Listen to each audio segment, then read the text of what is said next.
እንዴት ነሽ አደዬ? እንዴት ነሽ አደኮ? ከሄድሽ በኋላ አይዞ የሚለኝን ሰው አጣሁኝ እኮ። ያሲኖ ትችላለህ። የምር ከታሪኩ ሳይወጣ ሰው ማለት ነው። ነው ሾርት ፈልገህ ነው? በግማሽ እውቀት ሀገር ይፈርሳል። ገንዘብ ለሌላቸው ሰዎች አስከፍሎ መሸጥ አይከብድም። እውቀት አንድ እርምጃ ሲቀድምና ሙሉ ሲሆን ትውልድ ይተርፋል። ሁሌም ቢሆን አንድ እርምጃ እንቅደም። ዋው ዋው ዋው ዋው! እንደምን አላችሁ የተወደዳችሁና የተከበራችሁ ውድ ቤተሰቦቼ? እኔ በጣም ደህና ነኝ። እናንተስ ደህና ናችሁ? እግዚአብሔር ይመስገን። ሁላችሁም በያላችሁበት ሰላም፣ ፍቅር፣ ጤንነት አይለያችሁ። ዛሬ እንግዲህ እንደተለመደው ትኩረት የተሰኘው ፕሮግራሜን ይዤላችሁ መጥቻለሁ። በዚህ ቻናል ላይ ቤተሰብ ያልሆናችሁ ቤተሰብ እየሆናችሁ አጋርነታችሁን አሳዩን። ይህ እንግዲህ ፕሮግራማችን እንደሚታወቀው በተለይ የፊልም ስራዎችን ከየሶሻል ሚዲያ በተለይ ከቲክታክ ላይ የሚለቀቁ የፊልም ስራዎችን፣ ተውኔቶችን፣ ድራማዎችን የምንቃኝበት መባል ያለበት ብለን የምንአረምበትና ሀሳብ አስተያየት የምንሰጥበት ነው። ለትውልድ ምን መልእክት አለው፣ ይጠቅማል አይጠቅምም፣ እንዴት ታያችሁት የሚለውን ነገር አብረን እንቃኛል። እናንተ በኮሜንት ላይ፣ እኔ ደግሞ ሀሳብ አስተያየት እየሰጠውኝ ፊልሞችን ወደ እናንተ ማቅረቤን እቀጥላለሁ። ወደ ዛሬው አለፈን።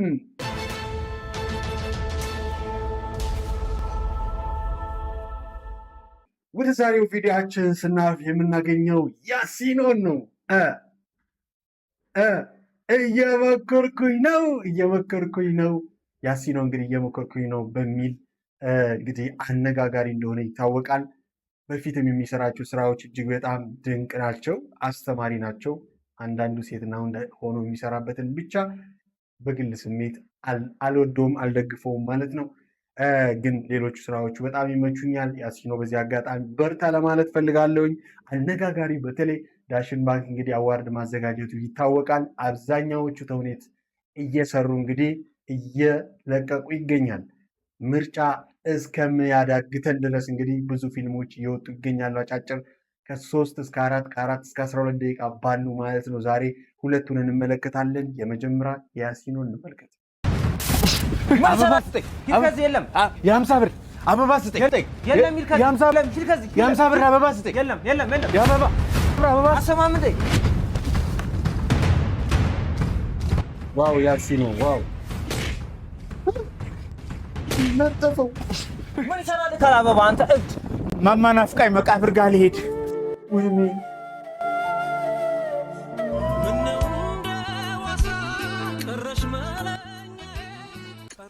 እንዴት ነሽ እናቴ? እንዴት ነሽ? እባክሽ ይቅርታ አድርጊልኝ ሁለት ቀን ጸለይሽ። እንዴት ነሽ አደዬ? እንዴት ነሽ አደኮ? ከሄድሽ በኋላ አይዞ የሚለኝን ሰው አጣሁኝ እኮ። ኧረ ያሲኖ አዎ አይዞ መባባል አለብን። አንዳችን ለአንዳችን እናስፈልጋለን። አይዞሽ፣ አይዞን መባባል ያስፈልገናል። አንጨካከን። አንዳችን ለአንዳችን ጥላ ከለላ ነው። ምንም ችግሩ ከባድ ቢሆንም ልክ እንደዚህ ያሲኖ ትችላለህ። የምር ያሲኖ ትችላለህ። ልብስ እንዴት እንዳበሰበስከው! እሰይ! ማን ራሱ የውሃ ጨዋታ ጀምራል? ባንክ ቡኬን አበሰበስከው። በእናትህ የምን ባንክ ነው? የዳሽን ባንክ እኮ ደንበኛ እኮ ነኝ። ምን ከዘመኑ ጋር አብሮ የዘመነ ባንክ ነው። ለምሳሌ ዳሽን ባንክ ሱፐር አፕ በውስጡ በርካታ ኑሮን የሚያቀሉ ጉዳዮችን የያዘ ፕላትፎርም ነው። ቨርቹዋል ማስተር ካርድ የሚባለው እስኳ እዛው ስልክ ይለኳል። ዓለም አቀፍ ተቀባይነት ያለው በውጭ ሀገር ለሚደረጉ ክፍያዎችና ግብይቶች ተብሎ የተዘጋጀ በእጃችን የምንይዘው ሳይሆን በስልካችን የሚቀመጥ ቨርቹዋል ካርድ። አረ ወንድም ይበናት ና ባንክ ቤት እንሂድ፣ ለእኔም አካውንት ክፈትልኝ። ዳሽን ባንክ እንግዲህ ወጣቶቹ ያቅማቸውን ውስጣቸው የተደበቀውን ነገር እንዲያወጡ እያደረገ ይገኛል። ዋ ብለናል። እጅግ በጣም በሚገርም ሁኔታ እንግዲህ እንዲህ ቀጥሏል እና ድራማ ሆኖ ቢቀጥል ጥሩ ነበረ። ለማንኛውም ወደ ቀጣይ ቪዲዮችን እንለፍ። ያላችሁን ሀሳብ አስተያየት ከስር እንግዲህ አስቀምጡ። ያሲኖን ቮት አድርጉት ለማለት ፈልጋለሁ። ወደ ላይኛው ስናልፍ እንግዲህ አለፍ ብዬ ነው ማሳያችሁ። እጅግ በጣም 12 ደቂቃ ነው ቪዲዮ። ኢሳም በጣም አነጋጋሪ፣ በጣም በሚገርም እንደዚህ እንኳን ማስታወቂያ በሚመስል ሁኔታ አያነቃችሁም፣ ካላችሁበት ስሜት አያነቃችሁም። እና ቀጥረጥ ብሎ በቃ ስሙዝ በሆነ መንገድ የታሪክ አወራረዱ ምናምን የሚገርም ነው። እና እስቲ እንየው ጋይስ።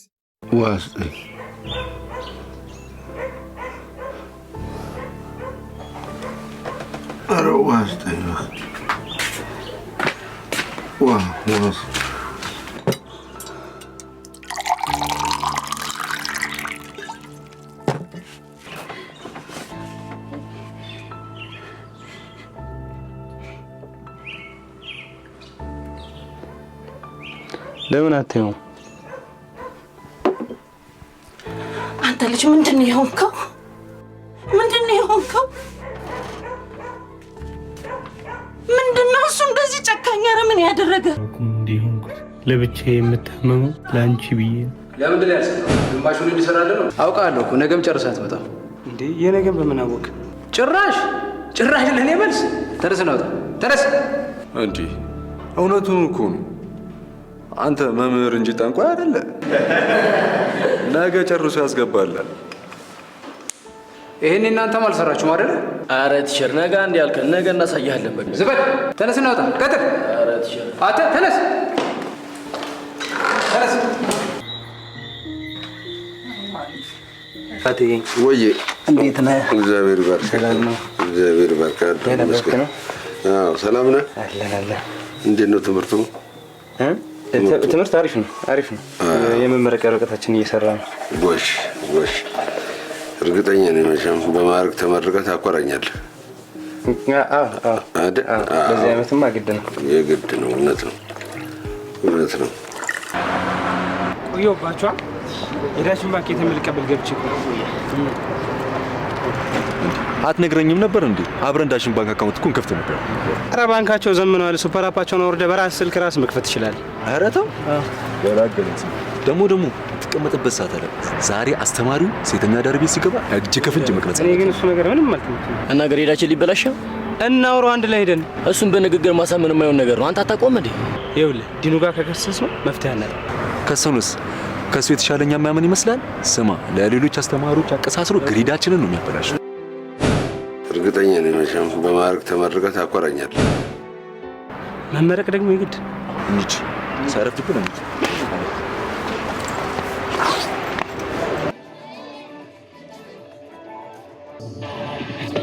ስሙ ግን አሁን ቲሸር መቶ ማን ጋር የሚገባ ይመስላችኋል?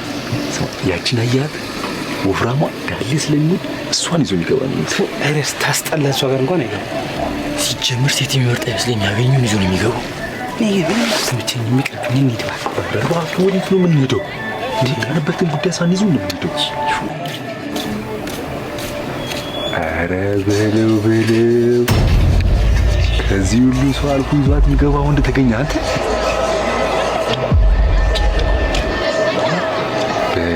ተነሱ እንሂድ። ተነስ እንሂድ።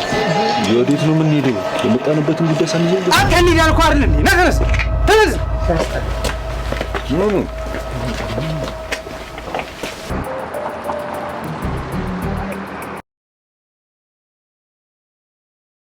የሚገርም ነው። በነገራችን ላይ እሱ እዚህ ነው ማስታወቂያ የተሰራላቸው ከታሪኩ ሳይወጣ ሰው ማለት ነው። ማታ የተገኘበት ቦታ ላይ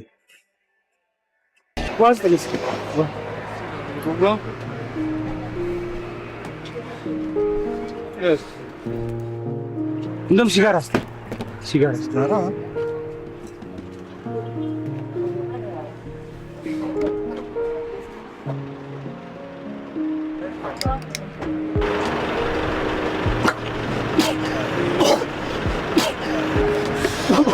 አይዞሽ ፍሬሽ ነሽ መሰለኝ።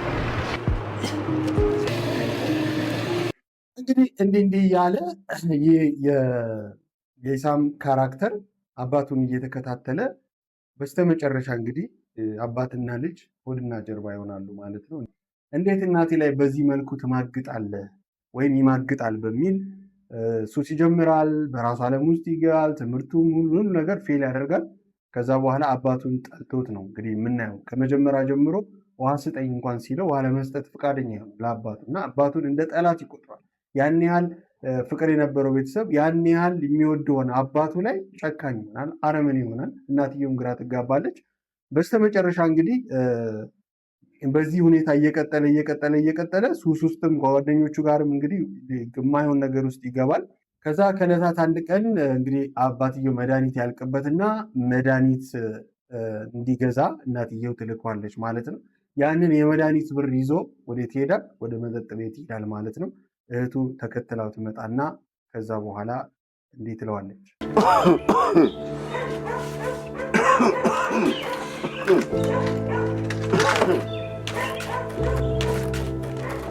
ተነስ፣ መድኃኒቱ አልቆበታል። ተነስ፣ ኧረ በእናትህ ተነስ እና ፈጥነህ ግዛልኝ። ምንድን ነው የሆነው? የልጅ ወጥቷል። እንግዲህ አባቱን እንግዲህ በዚህ ያህል ልክ ጠልቶታል።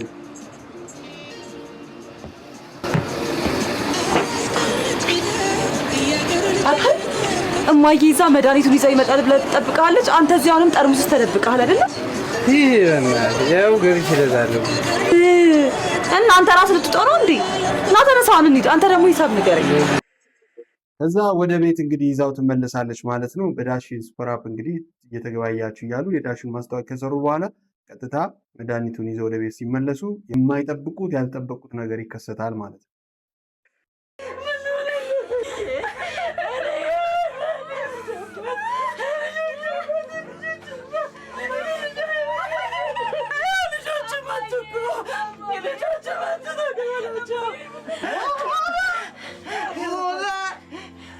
በመጨረሻ ባለሽ የሚገባው ነው ያገኘው።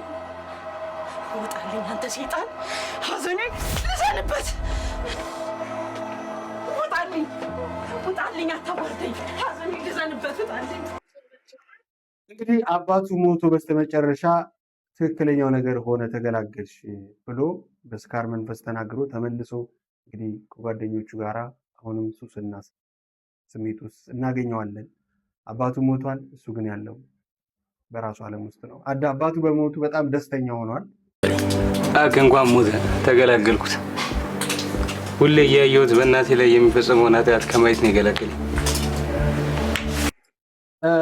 እንግዲህ አባቱን ሁልጊዜ የሚከታተለዋል፣ ከዛች ሴት ጋር ያገኘዋል ማለት ነው። እና አባቴ እናቴን አስቀምጦ እንዴት ሴተኛ አዳሪ ጋር ይሄዳል? እንዴት ሌላ ሴት ጋር ይሄዳል? እያለ ልጁ ውስጡ እየሞተ ነው ያለው። አባቱ እያዘነ እንዳይናገረው አባቱ ነው። እንዲሁም ደግሞ ለእናቱም እንዳይነግር ይፋታሉ፣ ትዳር ይፈርሳል በሚል እሳቤ እንግዲህ ልጁ በራሱ ሌላ ዓለም ውስጥ ተገኝቷል። ያ ወርቅ የመሰለ ልጅ በሱስ ውስጥ ራሱን እንዲጠመድ አድርገዋል ማለት ነው። ከዛ ወደ ቤቱ ይመለሳል። እንግዲህ ለሰለስተም ይሁን ብቻ ወደ ቤቱ ይመለሳል።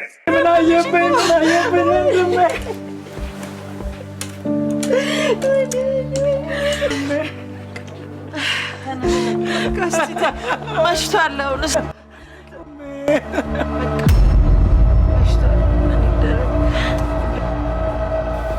ነው ሾርት ፈልገህ ነው? ለምንድን ነው የምታባቢያት? ማን እንደሆነች አውቀሻል? አውቀሻታል? ማንን ነው? አስቴርን ነው? የተሽዬ እኮ ታናሽ እህት አክስትህ እኮ ናት። የተሽዬ እህት እኮ ናት። አባትየው ወንድም እህቱን ነው ሲያገኝ የነበረው እስከ ዛሬ ማለት ነው። የሚገርም ቤተሰቦቿ ሁሉ ባገለሏት ሰዓት እኔማ በእህቴ ተስፋ አልቆርጥም ብሎ ባንክ ቤት በየቆጠበ ሳንቲም ከዚህ ከሴተኛ አዳሪነት ህይወት እንድትወጣ ያደረገ ከዛሬም ድረስ ያላስተዋወቃቸው ከዛ ከምትሰራው ሰያፊ ህይወት እስከምትወጣ ድረስ ምን ብሎ ያስተዋወቀ? በዛ ሁኔታ ህመም የተሰማው አሁን ነው፣ ስብራት የተሰማው አባቱ ምን ያህል እንደበደለው ያውቃል። በስትክክል ማዘን የጀመረው አሁን ነው። የልጆች ነበር ቀደሞ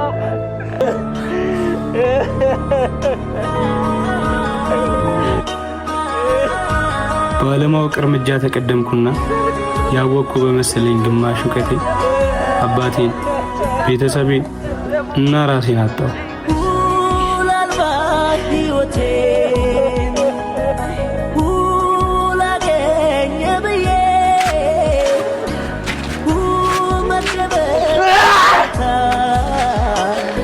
በግማሽ እውቀት ትዳር ይዘማል፣ ቤተሰብ ይበተናል፣ የምንወዳቸው ሰዎች ህልፈት በእጃችን ይሆናል።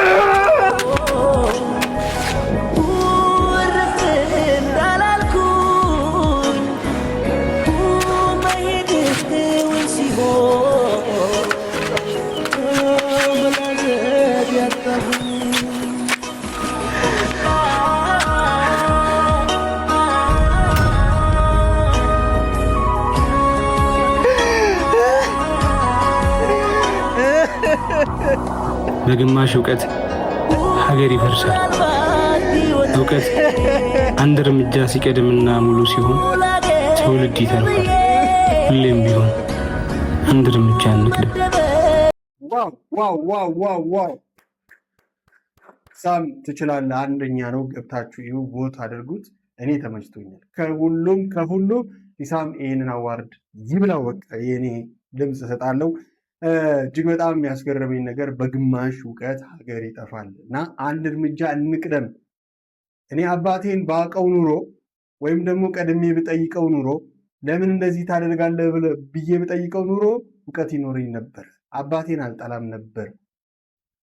አባቱ ደንግጦ እንግዲህ አልጋ ላይ የዋለው በሱ ምክንያት ነው። በሱ ከትምህርት መባረር ምክንያት ነው አባቱ የወደቀውና እንግዲህ ሽባ ሆኖ እስከ መጨረሻው እስትንፋሱ ድረስ ለሞት የተዳረገው። አስቡት።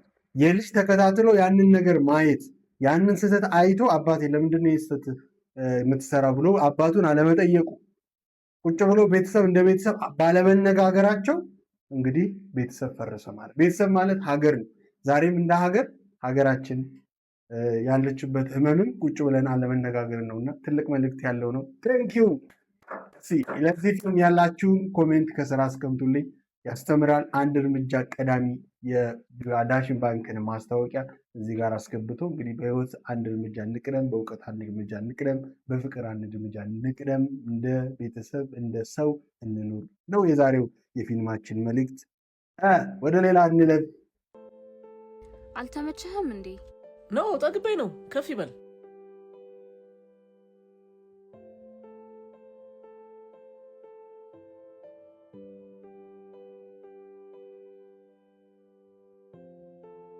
እኔ ምልሽ እንዴት ነው ቴክአዌይ ምሳ ይዞ የሚሄደው?